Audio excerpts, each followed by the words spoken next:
देखिए, मैं इतना ज़रूर मानता हूँ कि जो भी दोषी हैं, एक बार जांच पूरी हो जाए, बख्शा किसी को नहीं जाएगा। इस तरीके से किसी को भी कानून को हाथ में लेने का अधिकार नहीं। उन्होंने बहुत सम्मानपूर्वक जिस तरीके से सरकार के इस फैसले को स्वीकार करते हुए स्वतः उन्होंने आवाज़ खाली किया है। मैं समझता हूँ कि ये कठिन होता है।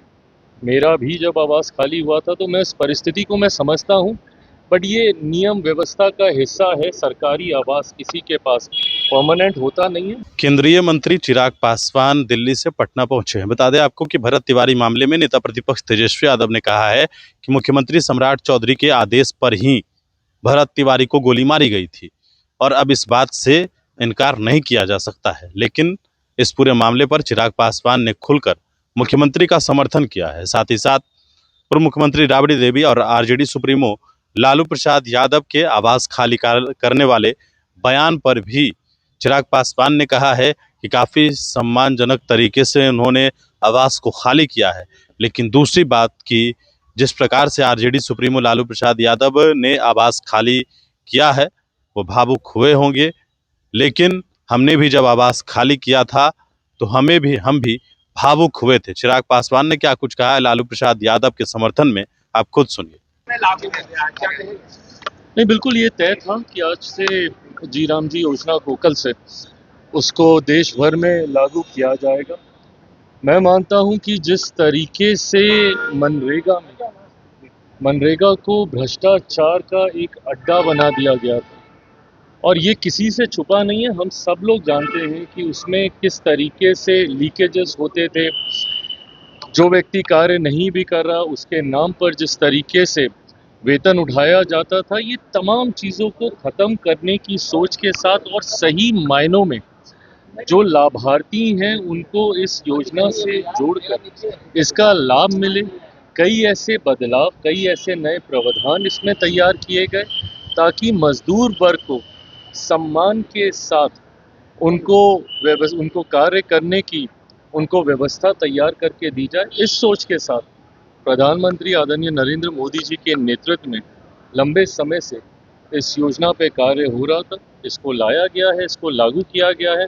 मैं मानता हूं कि आने वाले दिनों में इसका लाभ भी देश की एक बड़ी आबादी को देखने को मिलेगा। भरत तिवारी इनकाउंटर में सस्पेंड एसडीपीओ को मद्य निषेध का डीएसपी बना दिया गया है, कैसे देखते हैं? देखिए, मैं इतना ज़रूर मानता हूं कि जो भी दोषी हैं, एक बार जांच पूरी हो जाए, बख्शा किसी को नहीं जाएगा।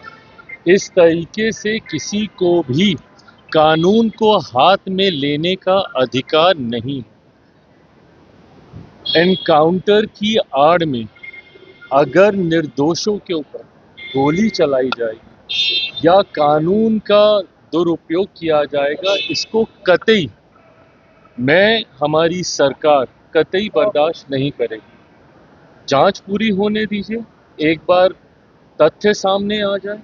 जो दोषी हैं, और वो कोई भी हो, कितने भी बड़े पद पर क्यों ना हो, हर किसी के ऊपर कार्रवाई होगी।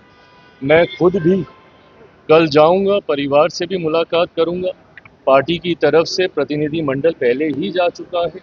उन लोगों के द्वारा जो जानकारी प्राप्त हुई है वो जानकारी भी हम लोगों ने मुख्यमंत्री जी तक पहुंचाने का कार्य किया है।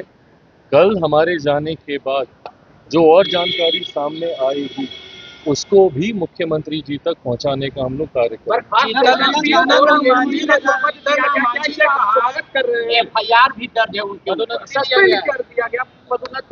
जैसा मैंने कहा कि अगर वो दोषी हैं तो जल्द उनके ऊपर कार्रवाई होगी, ये विश्वास जरूर दिलाऊं। राम मांझी ने कहा है सर कि हथियार कहां से आया भरत तिवारी के पास।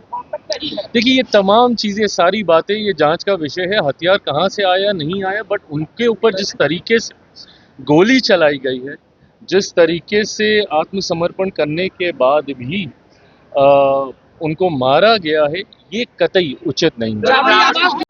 वो खाली कर दिए गए। राबड़ी जी ने सूची की मांग की थी कि जब हमें आवास दी गई थी उस पर सूची भी दी जाए।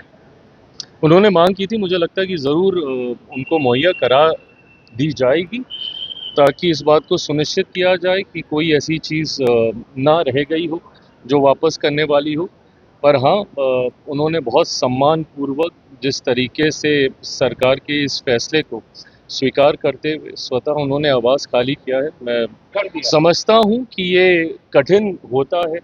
मेरा भी जब आवाज़ खाली हुआ था तो मैं इस परिस्थिति को मैं समझता हूँ, बट ये नियम व्यवस्था का हिस्सा है। सरकारी आवास किसी के पास परमानेंट होता नहीं है, बट उन्होंने बहुत सम्मानजनक तरीके से इसको खाली करने का काम किया। तेजस्वी यादव ने भरत तिवारी के एनकाउंटर पर कहा है कि मुख्यमंत्री के आदेश पर ही ये हुआ है, क्योंकि उन्हीं ने आदेश दिया तभी। देखिए, किसी के आदेश पर इस तरीके से राजनीति करना कतई उचित नहीं है। मुख्यमंत्री स्वयं कह चुके हैं कि इसकी जांच होगी और जो भी दोषी होंगे उसके ऊपर कार्रवाई की जाएगी। तो इस तरीके से राजनीति करना, मुख्यमंत्री पे आरोप लगाना कतई उचित नहीं है।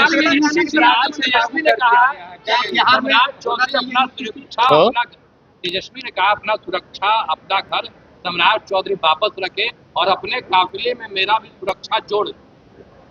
क्या मतलब हुआ इसका? सुरक्षा जो हटाया गया सम्राट चौधरी अपना सुरक्षा उसको अपने में ऐड करवा। सुरक्षा ये समय समय पर इसकी जांच होती है। कईयों को समय समय पर सुरक्षा बढ़ के मिलती है, फिर घटा दी जाती है। ये रेगुलर एक प्रोसेस चलता रहता है। कोई परमानेंट किसी को एक सुरक्षा कवर नहीं दिया जाता है। समय समय पर जब थ्रेट ज़्यादा होंगी वापस सुरक्षा बढ़ा के मिलेगी, जब थ्रेट नहीं होगी तो कम कर दी जाएगी।